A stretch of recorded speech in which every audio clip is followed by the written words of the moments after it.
All right, I believe we are live. So, good afternoon, good evening, hello, welcome to well, what was the name of the show again? The Edge of Disclosure, Yes. aka ThEoD. This show is about looking up into the skies, thinking about the surroundings, understanding there is always something new to know. We talk about ufology, paranormal happenings, conspiracies, science, and technology updates weekly every Saturday at currently the time is what 6 p.m. Pacific time, which is 9 7 p.m. Mountain, 8 Central, and 9 p.m. where you're at, right? Yep. Yep, 9 p.m. Eastern. All right. Yeah. But, yeah, totally. So yeah. Anyway, for links to sources, music, and anything else potentially interesting, please check the underbar of the description below. All links gathered throughout the show will appear post live stream. I did not really do preparing much for tonight. It's been a busy day. Anyway, I am of course Xander, and who am I joined by? Just the good old Alice of Who. Yeah, who's Alice? Today is, as I Yeah, said, Saturday's Day. It is December 2nd, 2023. So, yes, it is. yeah, so, to get a little loosey-goosey, because, like, last week's episode was just awesome. And, It was. yeah, It it was was. epic. Where the hell is my thing? There you are, okay. I was looking all over for this I'm thing. right here. Hiya. Yeah, that's our thumbnail right there.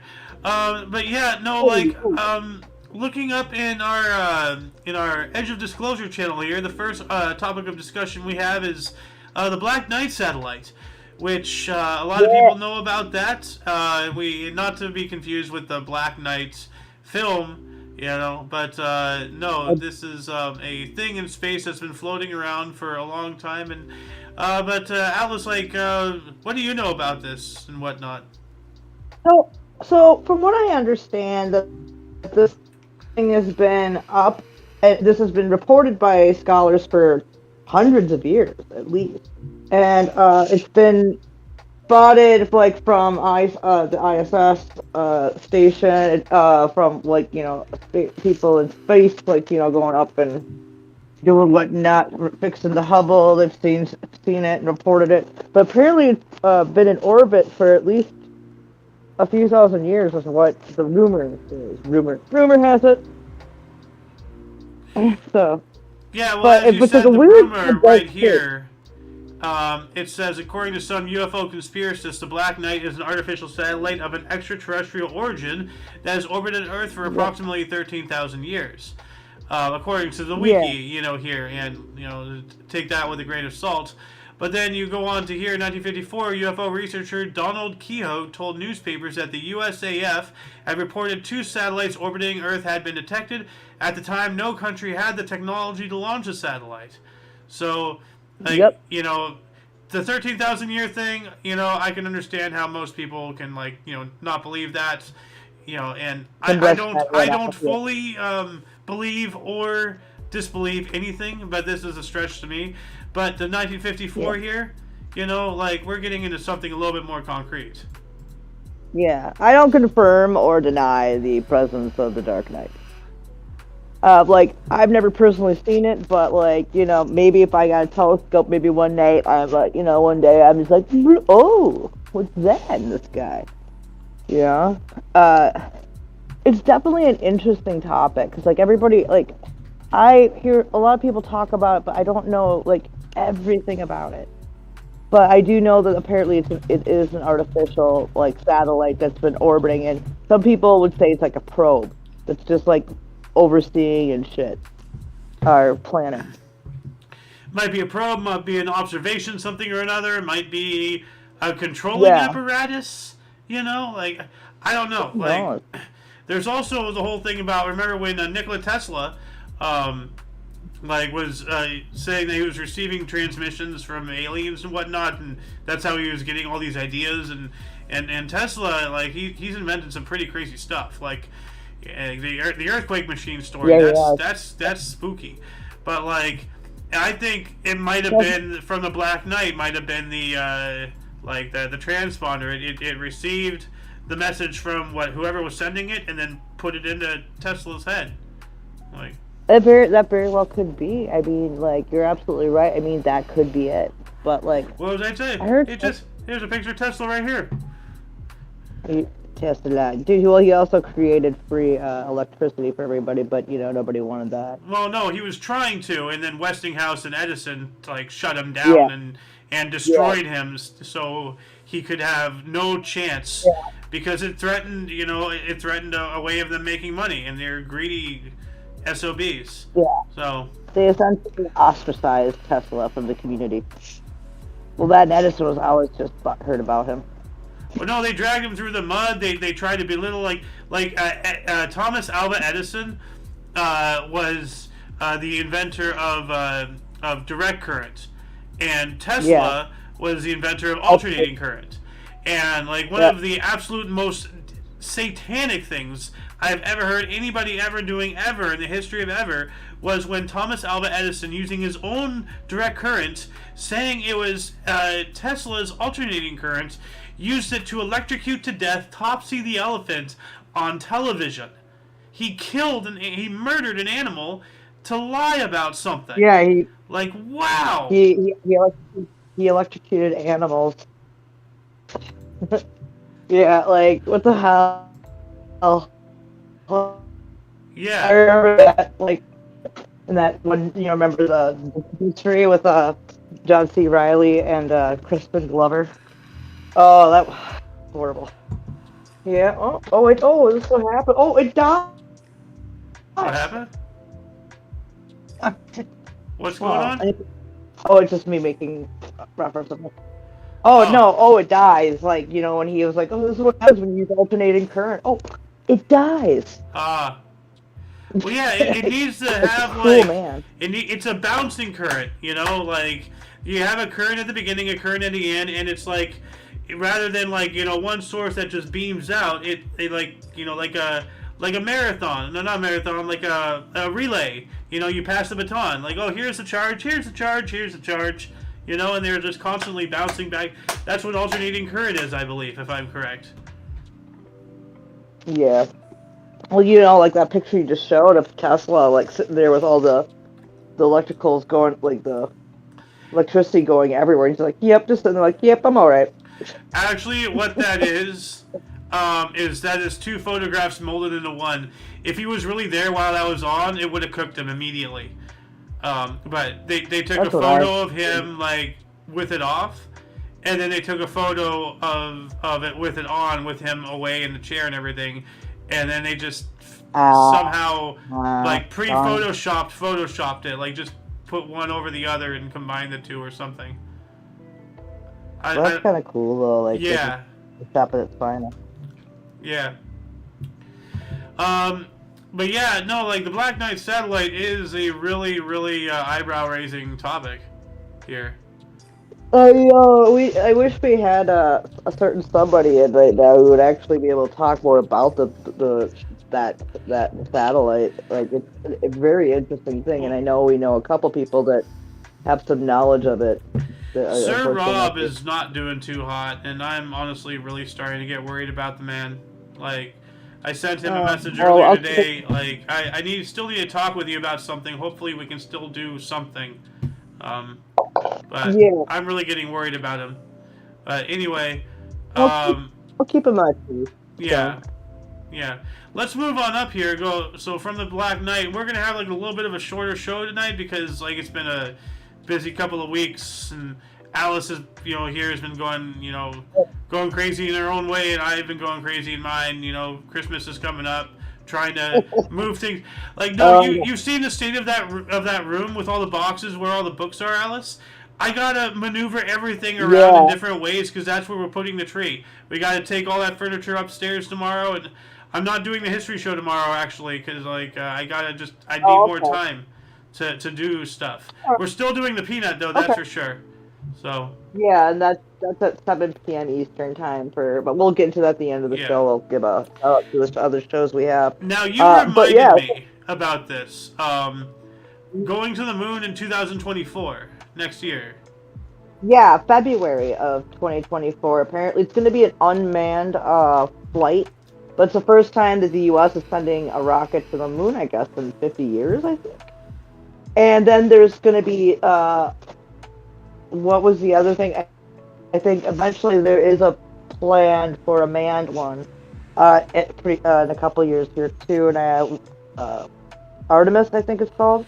Yeah. But yeah, apparently though, with this one that they're setting up in February, it's supposed to be a science experiment. Now, what I don't know is if they're setting it up there to wait for when they do a manned mission, so that the science experiment's there for them to conduct for a manned person to do, or if it's gonna like deploy something and it's gonna conduct its own like experiment via like computer and like robot and whatnot, like a rover. So like that part, I didn't read that far into it. I figured that we'd read further into it together, and we can both be like, ooh, ah. Well, they have the full Artemis plan here, which, okay, here we go. Setting humanity on a sustainable course to the moon, landing humans on the moon in 2024. So they're not just going to the moon in 2024. They're going faster than what you said. They're extending lunar missions and preparing for Mars. Oh wow, here we go. So would it be a better jumping point to like go to Mars from the moon? I mean, that's like what? The moon's like a couple 250,000 miles away or something like that. Well, it's not just that. It's that, like, if you're going from Earth to the moon, you need X amount of fuel.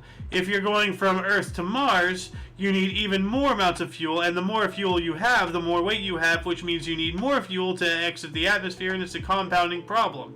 So if you can somehow just get it to the moon, it's not just because it's X amount closer, it's that it's already in the zero-G environment. If you blow most of your fuel getting to the moon, and then you just kind of just glide your way to Mars. Yeah, well, what I would say is what they're probably going to do is because, like, the moon has, like, not nearly as much gravity as the Earth, it would probably be easier to shoot off from the moon to Mars. Or at least, like, they shoot to the moon from Earth, they go to the moon to fuel, and then they go from the moon to Mars. Now, see, that makes me wonder, like, have you heard about the space launch centrifuge? I think I don't know what it's called. Maybe a rocket spinning. Because I'm thinking rather than utilizing oh yeah, this is a cool. Oh, that's a spin launch suborbital accelerator first launch. That's when they're testing it and everything. But it basically spin launch flight test. I'm thinking like on the moon, you don't really need to use fuel to do another launch from there.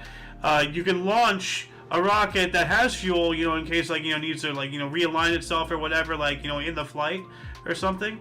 But you can launch it with what was this? The spin launch flight. Spin launch. So let's see if they have if there's an image. Yeah, here it is. Okay. What it basically is right here. You see this arm. Mm-hmm. It's kind of like like when they train astronauts, they spin them around the thing. Although it's only flipped on its side. What it does is it holds the spacecraft and it spins it around until it gets to a certain speed and it lets it go and it shoots out this tube right there. Vroom! No launch needed. You just shoot it out, and then it just goes out there because it's in it's in space. Lower gravity. Zero atmosphere to fight against. You just there it goes. Yeah, that could work until like accidentally releases just a second too late and just go. But yeah, well, I mean, like it's a good idea. Well, hold on a second. Let's see if they actually have the test here. 1. Release. Oh, see? Look. And that's all the power they really need. Like, they don't need to launch it at, like, the speed of sound or anything. Just give it enough of a push and then now you just rely on gravity and time. Minus 10 seconds for apogee. Disable floodlights. That's pretty cool, huh? That is really wicked, man. Let me go You're gonna back have to show me more of this. You're gonna have to show me, like, I'll watch this video after the show, actually. Yeah. So now that I know it's a spin launch, so that's cool. Yeah. Let me add this to the underbar links. Okay. Spin launch. Oh. But yeah, no, like all we need to do is get vessels to the moon. If we can figure out how to make synthetic fuel, or like maybe figure out how to space fare without the use of fuel and only need fuel to break the atmosphere to get into space, then we can use the moon as a launch off point for everything else. And then we just use the spin launch to give it enough of a oomph to get it sending out there, and then it can just use solar power or whatever technology we have. Crystalline fuels. My one of my cousins actually, he's working on his PhD right now, and he's looking into using crystalline energy.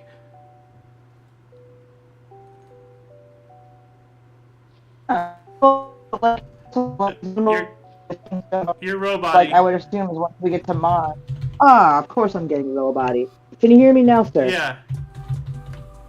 Okay, well, I was gonna say, eventually, like, once we get to Mars, I'll just be another stepping stone to launch out from, too. And then we'll probably go to, like, Europa or something. That's one of Jupiter's moons, right? Yeah, like, Europa, Ganymede, Io.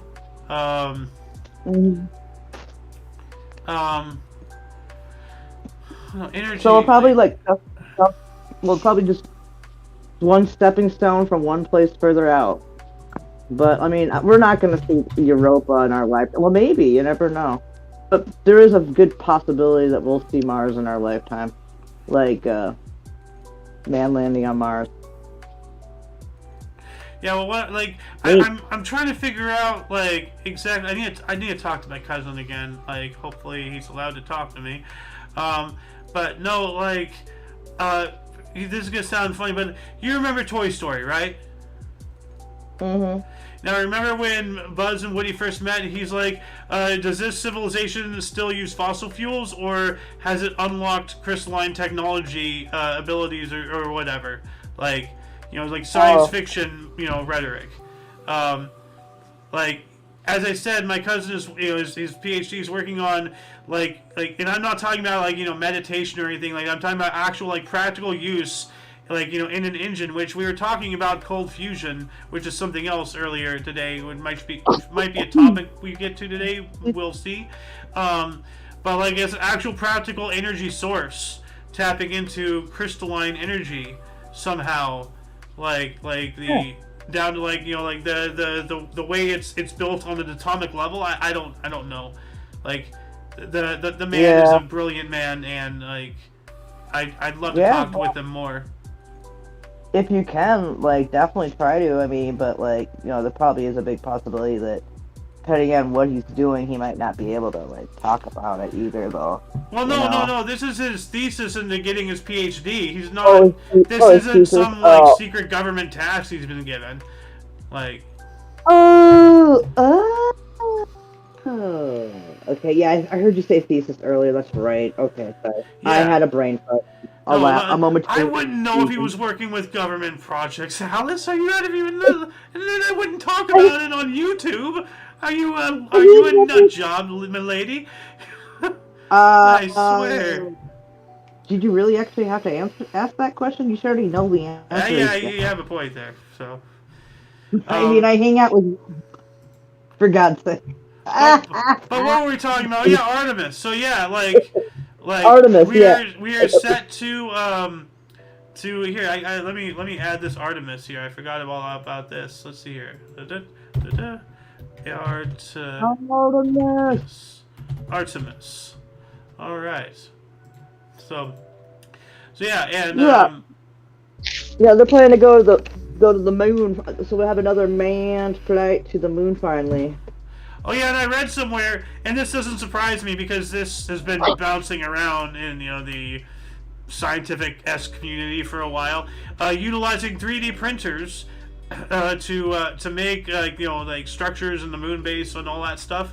Like, because we don't need to go up and send all that. We don't need to send up heavy concrete and all that whatnot.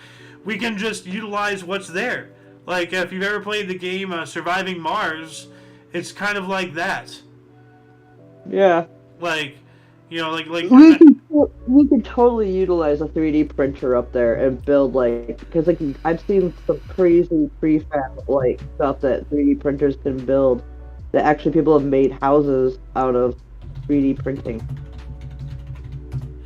Well, not personally seen it, but I've seen it on TV. yeah, no, I like mean, not well on YouTube. I mean, yeah, well, like here's an example. They can 3D print this, and because it's space, you know, you got to be underground. So it's not going to be like you're living in a dome or anything like that. For the most part, you're going to be underground because of all the radiation and whatnot in space. yep. So, Yep, but yeah, yep, this is what moon base is going to look like. Pretty cool. But you know, then this might be a problem though, because you know, rumor has it the moon's hollow. Say again? Rumor has it the moon is hollow. Oh. Oh yeah, well there's all that too. I mean, that's a whole rabbit hole of discussion. Yeah, I believe that's we a have whole- gone down before. So Yeah, that's a whole different kit and caboodle conversation. Like, sorry, couldn't help myself. I have a silly laugh every once in a while. all right. But the moon, like, that's cool that we're going back there. I think that's really awesome. Plus, like, I'm wondering, like, do you think that maybe the aliens finally said, it's alright, you guys can come back here, but only if you don't go on the dark side, okay? Well, then we've already broken it because didn't China recently land something on the dark side of the moon? Yeah, they did, actually. So Yeah. China's screwing up everything for Earth. Well, China is just as much of a pawn as everybody else on the world stage. You know, Yeah, for the they're just real people who are doing the shots, China is on the same level as everybody else. No bigger, no smaller. They're just playing a role. They're another dart on the dartboard. Yeah. Oh, they're just You know. they're just playing their role on the stage. You know, Yeah, as is everybody they're else. doing they're part of the machine. You know what? Now I want to listen to the machine. Like I'm not talking about Bert Kreischer. I'm talking about the song "The Machine." That's a good song. Yeah. Anyway, like let's touch a little bit on this noetic sciences. I don't want to get too deep because I kind of want to I want to peel off here a little bit. My head's starting to hurt. I want to just chill for the rest of the evening in a little bit here. But what is this? Tell me. Okay, so how I first got made aware of noetic science actually was through I hate to admit this, a Dan Brown book. I think it's called The Lost Symbol, I think. Or something like that. I can't remember if that was the name of the book, but either way, it talks about like this woman who's working with how people's your feelings and emotions can actually affect the things around you. Like, and also how like there are only certain things that like in science that will actually do something and if it's observed. But if it's not observed, then it's not doing it. It's a weird thing where how your energy and like your body and energy gives off something that can affect the environment around you. It's also like there's also scientific parts about it. Yeah, The Lost Symbol, that's the book. It's a good book. But like it comes to like doing unlocked things, but like the real actual noetic science is it's a bunch of weird stuff. It's a theory, but I think it's also been kind of slightly proven. It's just not on the scale of like what the book portrays because it's Dan Brown and you know how he is. But what does it say for here? The exact definition that they like to explain for noetic science. Let me see here. Well, I have the Institute of Noetic Sciences, but what is noetic science? Is there such a what is the what are examples? What religion? Institute of Noetic Sciences. Dean Radin on noetic science. I'm trying to. Here's noetics. Well, that's the same link. What are noetic sciences? Also, you did bring up the Fibonacci and stuff like that too earlier. Well, that's because up here, at least it showed. Actually, hold on, let me bigger this. No, what? Noetic science. Hold on a second. Noetic science. There we go. That's why I did it. Because Yeah. the Institute of How Beliefs, Thoughts, and Intentions Affect the Physical World. Noetics. Okay, Yep. that's why that link is purple. But this picture is next to it, and that is the Fibonacci sequence, if I am correct. Like, Yeah. yeah. So that's why I went off But on the whole Fibonacci thing earlier today.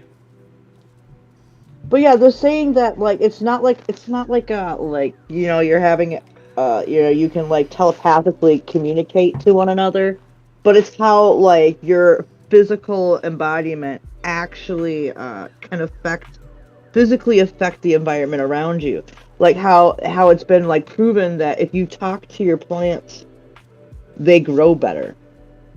Like they say, if you talk plants like in a good tone, they had like a study where they had some people growing like tomato plants, and some of them were talking nice to it as they were watering it and tending into it, and then they had other people who just talked shit to the plant, and it withered and died. But they were doing the same treatment that the other person was, except they weren't giving it positive enforcement.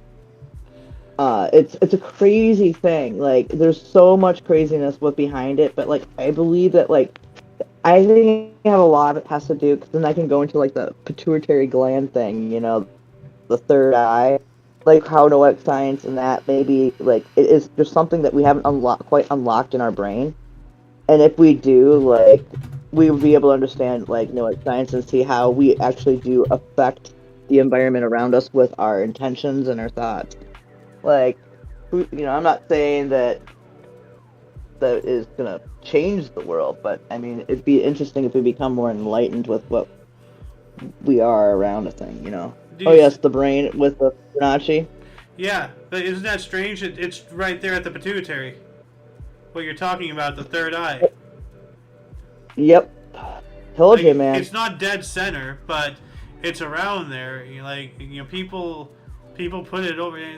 I remember seeing this image. I'm like, oh, that's relevant to what you're saying because you're 100% right. As far as like I am aware of, because like we exist on on a sound plane. Like everything we experience, both sight. Well, obviously sound, is vibrations. Sight is light vibrations and all that stuff. What we touch is vibrating because on a molecular level, on an atomic level, like 99.9999% of everything you experience in the world doesn't really exist because it's separated so far on an atomic level that it's mostly air, And so everything we interact with is all vibrations, sound, like electromagnetism and all that whatnot. Yeah.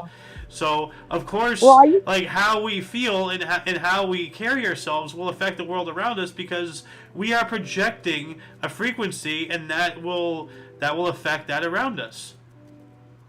That's like where people would talk about like oh, you can see an aura around people and stuff. Like, I actually kind of believe that's true.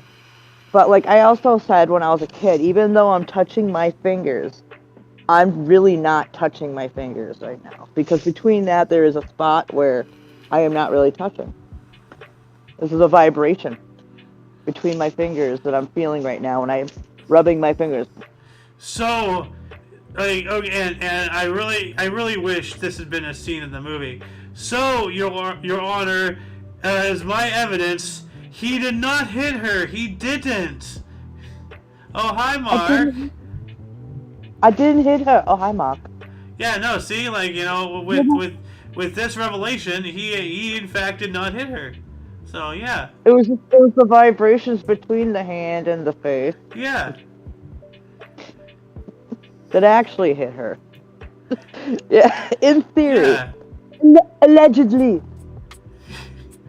Hey, what movie is that from? For anyone who doesn't get the reference. Oh, that's The Room with Tommy Wiseau's The Room. Ah. Yeah, it's that's definitely it's a movie to watch. But or not. I mean, it's ranked one of the worst, but it's a cult classic now. It's so bad. It's so bad you have to watch. Yeah. Oh, hi, Mark. Yeah, it's so bad you have to watch it. Actually, it. But I really want to see it. I love it when he comes out of this door here. There's no stairway. There's no reason for this. It's just only built for him to come out of. Like that's literally the only reason why that structure exists. Like Yep, the background's a poorly done green screen or blue screen. anyway, let's get back onto track here. So like noetic sciences and whatnot, like. And the golden loon here, you know, my dad, and he said this for quite some time, and I really wish he'd get back into meditating, to be honest, but he said that it is said that if just 10% of the people of the earth just meditated, just relaxed, cleared their mind, you know, just chilled out for an hour a day, the entire energy of the earth will shift for the better. You know, Yeah, like, I heard him say that earlier when I came back from helping a customer listening to you guys. I heard him say that, and I thought that was a really interesting thing because I actually believe that to be true. yeah, it goes along with your noetic sciences, and it goes along with Yeah. physics. Physics has proven noetic sciences is a fact. So, as far as I'm aware of, as far as my knowledge is going, you know, not as far as I'm concerned or as far as I agree with, no, the facts are there. You know, as what's his face, Crowder would say, change my mind. You know, like, Yep. debate me. Like, Yeah, louder. Yeah. Oh, good old Crowder. You know, it's not that I believe I'm right. It's just, you know, this is like, you know, everything I have, you know, all my tools just says this is the most likely case probability. That noetic science, you know, it is factual because we are living on a vibrational plane of existence. There can be other realities that we don't even interact with, like which would explain ghosts and other such phenomena to some degree. You know, angels, demons, you know, what have you, religion, like because something vibrating in another frequency vibrated at ours for like about a minute and then went back to their reality, you know, like we could be walking through each other without even realizing it. Yeah, well, actually, Xander, as you were talking about ghosts and stuff, there's also such a thing called residual haunting, where it's actually the energy of a certain moment in memory happens and it just gets replayed throughout time. Yeah, I've heard about that too. Yeah, so yeah, it's called a residual haunting, where it's actually not somebody who that ghost doesn't know you're there, and stuff. It just kind of, it's like a piece of history that's being replayed. Yeah, and see, like going along that, you know, that path, you're talking about the energies and whatnot. That also might explain like how ghosts and whatnot can walk through walls, because at the time of the energy's creation, it was a doorway or there wasn't a wall there. You know, like. It could have been a whole different building. Yeah. That was just, if it was there beforehand. Yeah. Well, then again, they're not a solid mass, so they can actually pass through things. And There's a lot that of times too you as don't. well. But if it is an A energy, lot- then a the lot of energy wouldn't pass through things, because that means that the person making the energy would have been able to pass through the thing there if it was there. Yeah, well, a lot of apparitions aren't even full apparitions where it looks like they're solid. A lot of them are like, it's like a cloud or a dark shadow, or like, you know, sometimes then that might be a shadow person. So in that case, you gotta be careful. Like, shadow people creep me out. But I'm just happy I've never encountered a black-eyed child. So. Yeah. Black-eyed children would creep me out. Well, it's getting dark, and I know my house is haunted, and I don't want to start thinking. I don't want to inadvertently like summon something. So. Yeah. This is where we send good, happy, positive energy and omen to your home. Yeah. If anybody's gonna be haunting your house, you know it's gonna be a good person. You know, she's just checking in on you. Well, I know Mom died in this house, so. Yeah, so if anything, it's going to be your mom checking in on you, but like, hey, Xander, well, we were having some ghost-like activity happening well before that happened, and I mean, we're out, you know, in California. There could have, like, you know, a cowboy could have died over here, and you know, there could have been, you know, Native Americans killing another tribe over here. Like, for all we know, there's like a dead native or something under our house that, you know, is just never got. Have you ever looked at the history of that plot of land that you live on? Like, what the history of it was before there was development? I know some of it. I did find the old cemetery, like from way back in the day. So Oh, damn. yeah, Well, there you go. yeah. See, I have no idea of like what was like. I do know that like where I live once was a chicken coop, Yeah. but I don't know what it was before. But I know it's been part of a farmland for a long time. But Well, as to Alice, farmers, if your apartment had 4 doors, it'd be a chicken sedan. it's a hatchback too, you know. I gotta get a new soundboard. Like, Dude, I still have 2 days on mine. So, like, hold on a second. dude, did you like the play on words? Yeah, yeah, you like that play on words with hatchback? You know, like a hatch and eggs chicken coop. Ayo. Ew. I guess the yoke's on And you. it's a tiny. Yeah, yeah, dude, you've been on fire with puns today, man. I'm really coming out of my shell, aren't I? You really are coming out of your shell, you know. It's nothing to roost about, though. Yeah. Oh Lord, gosh darn it! One of us trying is not getting to- cocky. Oh yeah, I'm cluckadoodle-doodling right now. Anyway, let's wrap this show up here. So that shall conclude us for this week. I know we're a little short, but yeah, we're actually going to be changing the time. I believe.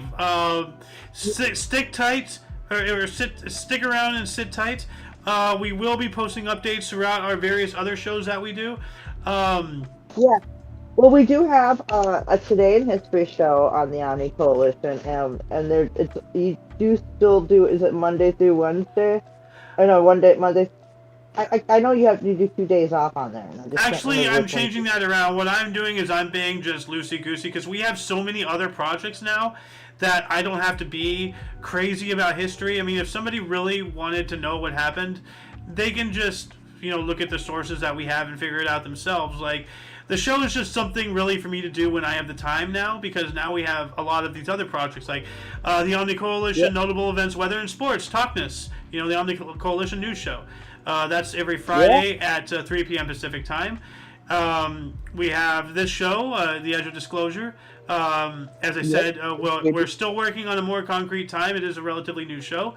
We also have other shows in the background that are not live, like the Omni Kitchen and insert name of show here, Inosh, which the Omni Kitchen is pretty self-explanatory, and it's going to be a cooking show. And which I still got to send you that care package, Alice, but we'll talk about that after. Yes. And then I'll be 2 crock pot McGee, and oh my god, my kitchen thing. It's really gonna be funny. More than likely, it'll be in the middle of the winter, and I'm gonna be cooking outside. Hey guys. In the snow. In the snow. Well, it's Pennsylvania. It barely snows. Yeah. But anyway, so like. We do have the peanut. We will not be doing the history show tomorrow, but the history shows went like almost every day at 11 in the morning Pacific time. But tomorrow's the peanuts, and we are doing that at 4 p.m. Pacific, which is 7 your time. 7 p.m. Eastern. Yeah, 7 p.m. Eastern. Yeah, we're gonna talk about all that and the other thing. Yeah. We'll probably touch base on some of the stuff we talked in this show too, maybe. We have a couple. We have a couple things in that channel actually. We do. I mean, like Henry Kissinger and stuff like that. Someone just got ejected from Congress too. I forgot to write that in. Oh, put that in the Rumble one, unless it's highly political. With the peanut, we have a PG show for the YouTube part, but if you want to continue watching us, you can go over to the Rumble to hear the swassy stuff for the show on Sunday. For the non-YouTube friendly stuff, and we will be doing that with this show as well too. Like when we have enough topics, for a Rumble ThEoD section. So, which we have one thing there so far. So, dude. But anyway, So like, for all of you and all of us, I am Xander. I am the Alice of Who. Just don't call it late for dinner. Yeah. And of course, are you until you catch us next Saturday, or if you're interested in, as I said, history, and the other projects and all that stuff. I've already talked about all that stuff. So until you see us again, whenever that is, wherever that is, don't forget to look right and left at every intersection, rate 5 thumbs, and subscribe. Toodle. Doodle.